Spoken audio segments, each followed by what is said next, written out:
Hi babes, welcome back to my channel Ramala Shifa. Burnout Syndrome episode 3. Last எபிசோட பார்க்காதவங்க சேனல்ல video இருக்கும் பாருங்க. வாங்க இப்ப எபிசோட் 3 ஸ்டார்ட் பண்ணலாம். லாஸ்ட் எபிசோடோட எண்டிங் உங்க எல்லாருக்கும் ஞாபகம் இருக்கும்னு நினைக்கிறேன். ஜீராவும் ஃபீமும் கிஸ் பண்ணிடுறாங்க. ஆக்சுவலா ஃபீம் தான் பக்கத்துல வந்து அவனை கிஸ் பண்றான். அத கிஸ் பண்ணதான் இப்பதான் ரியலைஸ் பண்றான். ரியலைஸ் பண்ணதுமே ஐயோ சாரி நான் தெரியாம பண்ணிட்டேன், என்னால ஆசையை கண்ட்ரோல் பண்ண முடியல அப்படின்னு சொல்ல, இல்ல பரவாயில்ல அப்படின்னு ஜீராவும் சொல்றான். சரி இப்ப நம்ம 2 பேரும் உள்ள போலாமா அப்படின்னு ஃபீம் கேட்க, இல்ல வேண்டாம், ரொம்ப லேட் ஆயிடுச்சு, நான் வீட்டுக்கு கிளம்புறேன். அது மட்டும் இல்ல உன்னோட ஷர்ட் வேற ரொம்ப கரை வந்துருச்சு, நான் இப்பவே கொண்டு போய் வீட்டுல துவைக்கணும், இல்லைன்னா கரை போகாது அப்படின்னுட்டு நான் கிளம்புறேன் அப்படின்னு சொல்றான். சரி அவ்வளவுதானா, இனிமே நம்ம மீட் பண்ண மாட்டோமா அப்படின்னு சொல்ல, அப்படியெல்லாம் ஒண்ணும் கிடையாது, உனக்கு தோணும் போதெல்லாம் எனக்கு கால் பண்ணு, நம்ம மீட் பண்ணலாம் அப்படின்னு ஜீரா சொல்லிட்டு அங்க இருந்து கிளம்பிடுறான். அப்ப இங்க நம்ம இன்னொரு லீடு கோவ காட்டுறாங்க. அவன் ஏதோ ஒரு மாதிரி டென்ஷனா இருக்கிற மாதிரி தெரியுது. அப்புறம் ஃபீம் மறுபடியும் பாருக்குள்ள வந்து உட்கார்ந்து இருக்கான்.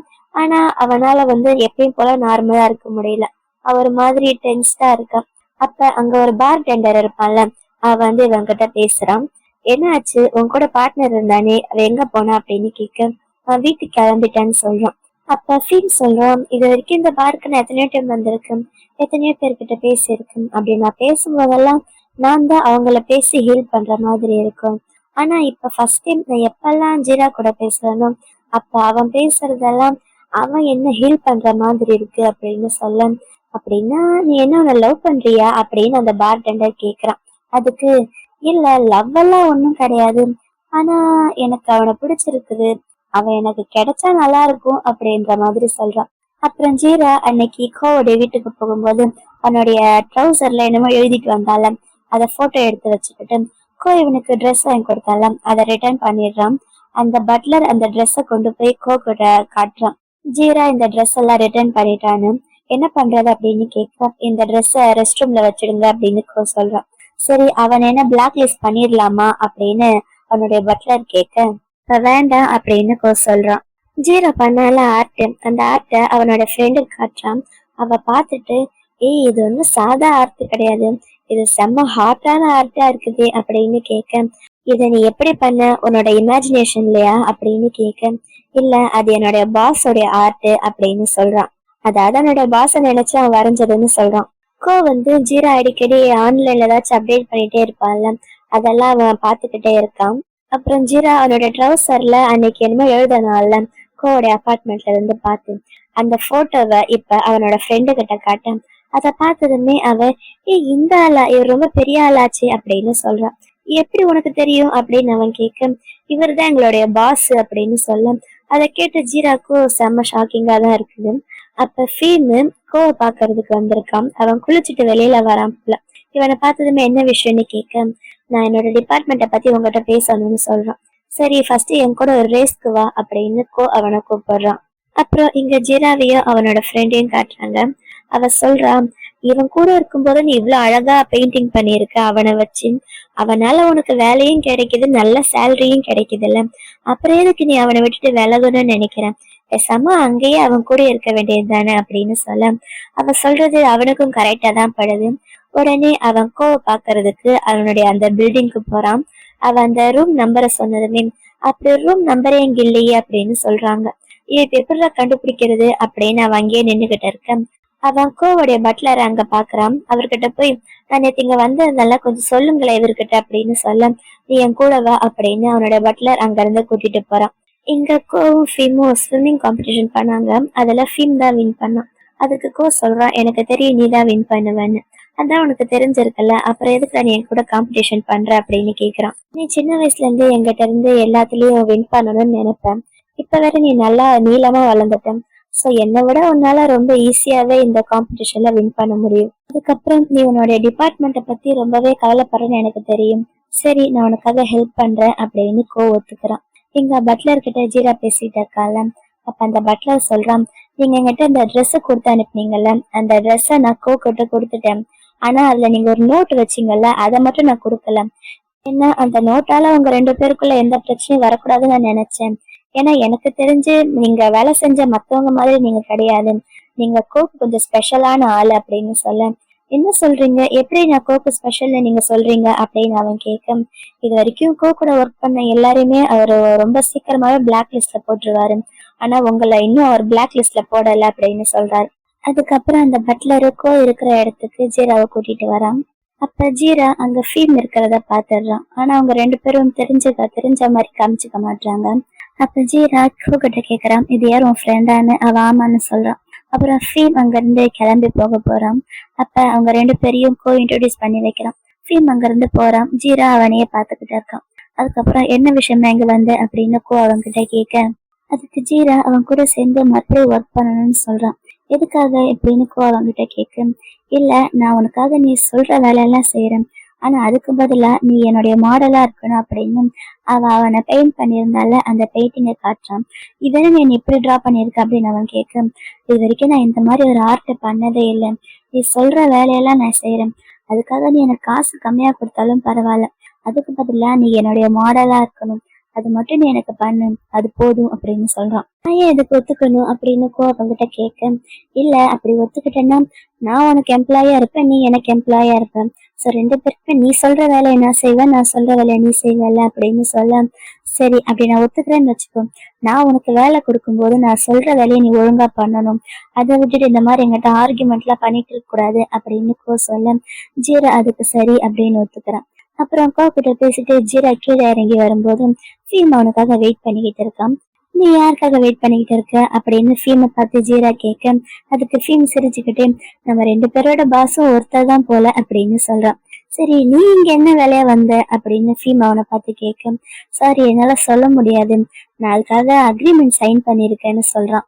உனக்கு என் மேல எதுவும் கோவம் இல்லைல்ல, நான் உனக்கு கால் பண்றேன்னு சொன்னேன் ஆனா கால் பண்ணவே இல்லையே அப்படின்னு ஃபீம் கேட்க, இல்ல அப்படியெல்லாம் ஒன்றும் கிடையாது, சொல்லப்போனா நானும் கொஞ்சம் வேலையில பிஸி ஆயிட்டேன் அப்படின்னு ஜீரா சொல்றான். சரி இப்ப நீ வரையா, நம்ம 2 பேரும் வெளியில எங்கேயாச்சும் ஒன்னா சாப்பிட போலாம் அப்படின்னு பேசிட்டு இருக்கும்போது 2 பேரும் ஒன்னா வெளியில ஒரு பார்ட்டிக்கு போறாங்க. அந்த பார்ட்டில நியூ சாங்ஸ் எல்லாம் பிளே பண்ணிட்டு இருக்காங்க. உனக்கும் 20s சாங் பிடிக்குமா அப்படின்னு ஃபீம் அவனை பார்த்து கேட்க, ஆமா அவன் பிடிக்கும்னு சொல்றான். நம்ம 2 பேரோட பர்த்டேவும் கிட்டத்தட்ட சேம் தானே அப்படின்னு பேசிக்கிட்டு இருக்காங்க. அப்புறம் அப்படியே ஜாலியா என்ஜாய் பண்ணிட்டு இருக்கு. கொஞ்ச நேரம் கழிச்சு அவங்க 2 பேரும் அங்கிருந்து வெளியில வந்துடுறாங்க. அப்ப ஜீரா அவங்கிட்ட கேக்குறான், உனக்கு எத்தனை நாளா கோவம் தெரியும்னு. எனக்கு அவனை கிட்டத்தட்ட 20 வருஷமா தெரியும் அப்படின்னு சொல்ல, என்னது 20 வருஷமாவா அப்படின்னு அவன் ஆச்சரியமா பாக்குறான். ஆமாம், சொல்ல போனா சின்ன வயசுல இருந்தே எங்க 2 பேர் பழக்கம், அப்ப இருந்தே அவனுக்கு எனக்கு எல்லா விஷயத்தையும் காம்படிஷனா தான் இருக்கும், நாங்க 2 பேர் தான் ஃபைனலிஸ்ட். சொல்ல போனா அவனோட ஃபேமிலி என்னோட ஃபேமிலி மாதிரி இருந்தாங்க, என்னை ரொம்ப நல்லா பாத்துக்குவாங்க அப்படின்னு சொல்ல, அப்படின்னா அவங்க ஃபேமிலி மெம்பர்ஸ் எல்லாருமே ரொம்ப நல்லவங்கன்னு சொல்ல வரியா? அப்படி நல்லவங்கன்னா அவங்க எப்படி இவனை மாதிரி இவ்வளவு மோசமான ஒருத்தனை வளர்த்தாங்க அப்படின்னு கோவ பத்தி ஜீரா கேக்குறான். அப்ப ஜீரா சொல்றான், இப்ப கோ மாதிரி ஒரு நல்ல டேலண்டடான சக்சஸ்ஃபுல்லான பிசினஸ் மேன் ஆகணும்னா அந்த மாதிரி இருக்க வேண்டியது அவசியம்தான். இப்ப இப்ப என்ன எடுத்துக்கும், என்னால அவனை மாதிரி சக்சஸ்ஃபுல்லா ஆக முடியாததுக்கு காரணம் அதுதான், என்னால அவனை மாதிரி இருக்க முடியல அப்படின்னு சொல்றான். அடுத்த சீன்ல கோ அவனோட வீட்டுல இருக்கான். அப்ப ஜீரா பெயிண்ட் பண்ணால அந்த பெயிண்டிங் வச்சு பாத்துக்கிட்டு இருக்கான். அப்ப அவன் ஜீரா கிட்ட பேசுனது ஞாபகம் வருது. அந்த பெயிண்டிங்க கோ அவன் வாங்குறதுக்காக கேக்குறான், இது நான் வச்சுக்குவான்னு. அதை வச்சுக்கோ அப்படின்னு ஜீராவும் சொல்றான். ஆனா இதோட விலை என்ன, நீ இதை எத்தனைக்கு விற்ப அப்படின்னு அவன் கேட்க, எனக்கு தெரியல, நீ எவ்வளவு வேணா கொடு அப்படின்னு ஜீரா சொல்ல, அதுக்கு கோ சொல்றான், இது வரைக்கும் நீ உன்னோட பெயிண்டிங்ஸ வித்ததே இல்லைல்ல அப்படின்னு சொல்ல, ஜீராக்கு என்ன சொல்றதுன்னு தெரியல, அவன் அமைதியா இருக்கான். அதான் இப்ப அந்த பெயிண்டிங் எப்படி இருக்கும் அதே மாதிரி தன்னை நினைச்சுக்கிட்டு, அதாவது அதே போஸ்ட்ல இப்ப கோவும் அதே மாதிரி படுத்து பாக்குறான். அப்ப அவனோட பட்லர் அங்க வர, அந்த பட்லர் கிட்ட அந்த பெயிண்டிங்க கொடுத்து அதை ஃப்ரேம் பண்ண சொல்றான். அப்புறம் கொஞ்ச நேரம் கழிச்சு இங்க ஜீராவுடைய பேங்க் அக்கௌண்ட்டுக்கு ஒரு பெரிய அமௌண்ட் வருது. அதை பார்த்ததுமே ஜீரா செம்ம ஹாப்பி ஆயிடுறான். உடனே அவனுடைய ஃப்ரெண்டுக்கு கால் பண்ணி, அவகிட்ட அடிக்கடி அவன் காசு வாங்குவான்ல, அந்த காசெல்லாம் இப்ப நான் உனக்கு திரும்ப கொடுத்துடுறேன், என்னோட பெயிண்டிங் வித்து போச்சு அப்படின்னு ரொம்ப சந்தோஷமா சொல்ல, ரொம்ப எமோஷனல் ஆகி அவன் அழ ஆரம்பிச்சிடுறான். ஏன்டா அழற அப்படின்னு அவ கேட்க, ஃபர்ஸ்ட் அவனோட பெயிண்டிங் வித்து இருக்குது, அதுவும் கோவே வாங்கிக்கிட்டான் அப்படின்னு சொல்ல, நான் தான் சொன்னல, நீ அவன் கூட இருக்கிற வரைக்கும் உனக்கு டைம் நல்லா இருக்கும், சோ அவனை விட்டு நீ விலகிறாத, அவன் பக்கத்திலே இரு, அதான் உனக்கும் நல்லது அவனுக்கும் நல்லது அப்படின்னு சொல்றான். அப்புறம் அடுத்த நாள் ஜீரா கோவை பாக்குறதுக்கு அவனுடைய அபார்ட்மெண்ட்க்கு போறான். அப்ப கோக்கு உடம்பு சரியில்லை போல, அவன் ஒரு மாதிரி இருக்கான். என்ன விஷயம், நீ எதுக்கு இப்ப இங்க வந்திருக்க அப்படின்னு கோ கேட்க, உனக்கு ஞாபகம் இல்லையா, நான் சொல்லி இருந்தேன்ல, நான் வந்து உன்னை மாடலா வச்சு பெயிண்டிங் பண்ணணும் அப்படின்னு சொல்ல, ஆனா இப்ப எனக்கு உடம்பு சரியில்லையே அப்படின்னு கோ சொல்றான். பரவாயில்ல, நான் இங்க இல்லாத மாதிரி நீ நினைச்சுக்கோ அப்படின்னு ஜீரா சொல்ல, சரி இப்ப நான் என்ன பண்ணணும், ஏதாச்சும் போஸ் கொடுக்கணுமா அப்படின்னு கோ கேக்குறான். அதுக்கு ஜீரா சொல்றா, இல்ல அதெல்லாம் ஒண்ணும் கிடையாது, நீ எப்பயும் உன்னோட அபார்ட்மெண்ட்ல எப்படி இருப்பியோ அதே மாதிரி இரு, நான் ஒன்னும் பெயிண்ட் பண்ணிக்கிறேன் அப்படின்னு சொல்றான். அப்புறம் அவன் பாட்டுக்கு எப்பயும் இருக்கிற மாதிரி ட்ரை பண்றான். அப்புறம் குளிக்கிறதுக்கு ரெஸ்ட் ரூம் போய் அவன் குளிச்சுக்கிட்டு இருக்கான்.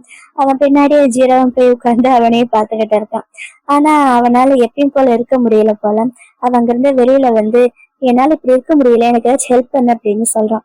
நீ இப்படி ரிலாக்ஸ்டா இல்லாம இருக்கிற, என்னாச்சு, உனக்கு வெக்கமா இருக்குதா அப்படின்னு ஜீரா கேட்க, ஆமா நான் சொல்லி உடனே ட்ரெஸ்ஸை வச்சு உடம்ப மூடிக்கிறான். அதுக்கப்புறம் அவன் போய் பெட்ல உட்காருறான். என்னாச்சு, நீ நர்வஸா இருக்கியே, நீ எப்பயும் போல நார்மலா இருந்தாதான் என்னால உன்னை பெயிண்ட் பண்ண முடியும். நான் ஃபர்ஸ்ட் டைம் இங்க வரும்போது நீ எப்படி ரிலாக்ஸ்டா இருந்த அதே மாதிரி இரு, அப்படி இருந்தாதான் என்னால உன்னை பெயிண்ட் பண்ண முடியும் அப்படின்னு சொல்ல, ஆனா என்னால அப்படி இப்ப இருக்க முடியல, என்ன பண்றது அப்படின்னு கேக்குறான். சரி உனக்கு என்ன பண்றது ரொம்ப பிடிக்கும், என்ன பண்ணா நீ ரொம்ப ரிலாக்ஸ்டா இருப்ப அப்படின்னு அவனை ஜீரா கேட்க, நான் சொன்னா நீ சிரிப்ப, ஆனா எனக்கு துணி மடிக்கிறது பிடிக்கும் அப்படின்னு சொல்றான். உடனே கபோர்ட்ல இருந்த துணியெல்லாம் கொண்டு வந்து போட்டு இதெல்லாம் மடி அப்படின்னு சொல்ல, அவன் சொன்ன மாதிரியே கோ அதெல்லாம் மடிச்சுக்கிட்டு இருக்கான். உன்னுடைய இந்த சைடு வரைக்கும் நான் பார்த்ததே இல்லையே அப்படின்னு ஜீரா சொல்ல, அதுக்கு கோ ஆமான்னு சொல்றான். எனக்கு இந்த துணி மடிக்கிறது ரொம்ப பிடிக்கும். என் ஃபேமிலி பேங்க்ரப்ட் ஆனதுல இருந்து நான் டெய்லர்டு கிளாத்ஸ் எல்லாம் போடுறதே நிறுத்திட்டேன். என் ஃபேமிலி ரொம்ப நல்லவங்க, அவங்களோட எம்ப்ளாயிஸ ரொம்ப பாத்துக்குவாங்க. கம்பெனியே பேங்க்ரப்ட் ஆனதுக்கு அப்புறம் கூட அவங்களோட எம்ப்ளாயிஸ அவங்க முடிஞ்ச அளவுக்கு நல்லா பாத்துக்கிட்டாங்க. ஆனா கடைசியில எங்களுக்கு ஹெல்ப் பண்றதுக்கு யாருமே வரல அப்படின்னு சொல்ல, சோ அதுக்காகத்தான் இப்ப நீ பழி வாங்குறியா அப்படின்னு ஜீரா அவன்கிட்ட கேக்குறான். அப்படியெல்லாம் எதுவும் கிடையாது, என்னுடைய வேலையை நான் பண்றேன் அப்படின்னு சொல்றேன். ஜீரா அவனை பெயிண்ட் பண்ண ஆரம்பிக்கிறான். அப்படியே அந்த துணியை மடிச்சுக்கிட்டே இருக்கு. அந்த துணிக்கு நடுவுலே கோப்படுத்து தூங்கிடுறான். அதாவது சும்மா படுத்துக்கிட்டே அப்படியே ஜாலியா ரிலாக்ஸ் பண்ணிக்கிட்டு இருக்கான். அவனால அந்த துணிக்கு நடுவுல ரொம்ப ரிலாக்ஸ்டா ஃபீல் பண்ண முடியுது. அப்ப அவன் அப்படியே ஃபீல் பண்ணிக்கிட்டே சொல்றான், இதே மாதிரிதான் நான் என்னோட அம்மா மடியில படுத்துட்டு இருப்பேன் அப்படின்னு. அவங்க அம்மாவை பத்தி ரொம்ப சந்தோஷமான விஷயம், சின்ன வயசுல நடந்த விஷயத்த பத்தி எல்லாம் ரொம்ப ஹாப்பியா சொல்லிக்கிட்டு இருக்கான். அப்புறம் கோ வந்து ஜீராட்ட கேக்குறான், நீ எதுக்கு என்ன பெயிண்ட் பண்ற அப்படின்னு. அதுக்கு அவன் சொல்றான், என்னன்னு தெரியல, உன்னை பார்க்கும் போதெல்லாம் எனக்கு என்னமோ ஆகுற மாதிரி இருக்குது, உன்னை பெயிண்ட் பண்ணணும்னு தோணுது, அதனாலதான் நான் உன்னை பெயிண்ட் பண்றேன்னு சொல்றான். ஜீரா கேக்குறான், ஆமா நீ எதுக்கு என்னுடைய ஆர்ட்டை வாங்கின, ஏன்னா இதுக்கு முன்னாடி வேற யாரும் என் ஆர்ட்டை வாங்கினதே கிடையாது, நீ எதுக்காக என்னோட ஆர்ட்டை வாங்கின அப்படின்னு கேட்க, கோக்கிட்ட இருந்து எந்த பதிலுமே இல்ல. என்னாச்சு அப்படின்னு அவன் பக்கத்துல போய் பாக்குறான், எந்த பதிலுமே இல்ல. அவனை எழுப்பி பாக்குறான், பார்த்தா அவன் நல்லா தூங்கிட்டான். என்ன இவன் பேசிக்கிட்டே இருக்கும்போது தூங்கிட்டானே, இவனுக்கு இன்சோம்னியா தானே சொன்னா தூக்கம் சரியா வராதுன்னு, பேசிக்கிட்டு இருக்கும்போதே தூங்கிட்டானே. சரி நம்மளோட வேலை முடிஞ்சிருச்சு அப்படின்னு அவன் அங்க இருந்து கிளம்பி வெளியில வந்துடுறான். வெளியில வந்ததுமே அவன் ஃபீம் கால் பண்றான். கால் பண்ணி என் வேலை முடிஞ்சிருச்சு, நீ வரிய அப்படின்னு கூப்பிடான். ஃபீம் ரொம்ப ஹாப்பியா சரி நான் வரேன் அப்படின்னு போனை கட் பண்றான். அப்ப ஃபீமோட ஃப்ரெண்ட் அவனை நோட்டீஸ் பண்ணிக்கிட்டு இருக்கேன். என்னடா ரொம்ப சந்தோஷப்படுற, யார மீட் பண்ண போற அப்படின்னு கேட்க, அதெல்லாம் ஒண்ணும் இல்ல, நீ வேலையை பாரு அப்படின்னுட்டு அங்க இருந்து வரான். ஃபீம் ஜீரா பார்த்ததுமே அவன்கிட்ட ஒரு பென்ட்ரைவ காட்டுறான். என்ன பென்ட்ரைவ் இது அப்படின்னு ஜீரா கேட்க, அன்னைக்கு உனக்கு பிடிச்ச சாங்ஸ் சொன்னல, அதான் அந்த சாங்ஸ் இந்த பென்ட்ரைவ்ல கொண்டு வந்திருக்கேன், நம்ம 2 பேரும் வீட்டுல போய் இந்த சாங் கேட்கலாம் அப்படின்னு சொல்ல, அதுக்குள்ள வீட்டுக்கு போறதா, நீ கொஞ்சம் ரொம்ப சீக்கிரமா எல்லாம் திங்க் பண்றியே அப்படின்னு ஜீரா சொல்ல, இல்ல நான் அப்படி சொல்ல வரல, நீ என் கூட என்னுடைய ஸ்டுடியோக்கு வா, அங்க இந்த சாங்க நம்ம 2 பேரும் ஜாலியா கேட்டு என்ஜாய் பண்ணலாம், அதான் நான் சொல்ல வந்தேன் அப்படின்னு சொல்ல, சரி ஓகே அப்படின்னு ஜீரா ஓகே சொல்லிடுறான்.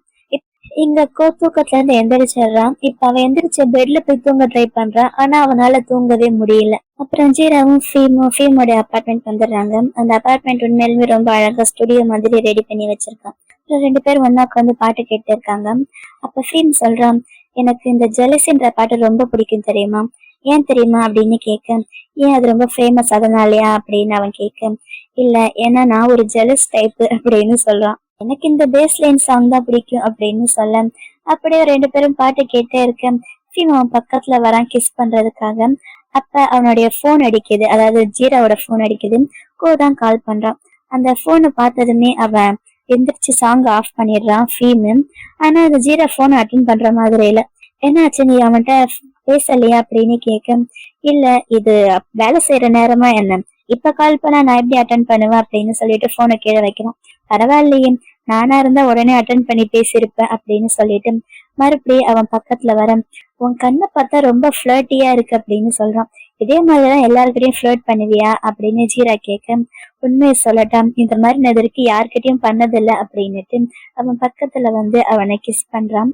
ஒரு டைம் கிஸ் பண்ணிட்டா செகண்ட் டைம் கிஸ் பண்ண போறான். அப்ப மறுபடியும் கால் பண்றான். வேற வழி இல்லாம அவ அட்டன் பண்ணி என்ன விஷயம் அப்படின்னு கேட்க, நீ உடனே இங்க வா அப்படின்னு கூப்பிடுறான். கொஞ்சம் கூட உனக்கு பவுண்டரின்னு என்னன்னே தெரியாதா? இப்ப என்ன டைம் ஆச்சு, இப்பெல்லாம் என்னால வர முடியாது அப்படின்னு இவன் சொல்ல, நீ எவ்வளவு காசு கேட்டாலும் நான் தரேன், ப்ளீஸ் இப்ப நீங்க வந்தே ஆகணும் அப்படின்னு கெஞ்சி கேக்குறான். வழி இல்லாம இவனும் சரி வர அப்படின்னு ஒத்துக்கிறான். இவன் கிட்ட சாரி சொல்லிட்டு அவன் கோவ பார்க்க அங்க கிளம்பி போக, இவனை பார்த்ததுமே இன்னைக்கு நைட்டு நீ என் கூட படுக்கணும் அப்படின்னு சொல்றான். அது அவன் எந்த அர்த்தத்துல சொன்னான்னு தெரியல. அதை கேட்டதுமே ஜீரா ரொம்ப ஷாக் ஆயிடும். ஆமா, நான் உண்மையாதான் சொல்றேன், இன்னைக்கு நீ என் கூட தான் தூங்கணும் அப்படின்னு சொல்ல ஜீராக்கு என்ன பண்றதுன்னு தெரியல. இதோட இந்த எபிசோடு முடியுது. இந்த வீடியோ உங்க எல்லாருக்கும் பிடிச்சிருக்குன்னு நினைக்கிறேன். அப்படி பிடிச்சிருந்தா லைக் பண்ணுங்க. அடுத்து என்ன நடக்க போதுன்னு தெரிஞ்சுக்க மறக்காம நம்ம சேனலை சப்ஸ்கிரைப் பண்ணுங்க. Love you babes. பை.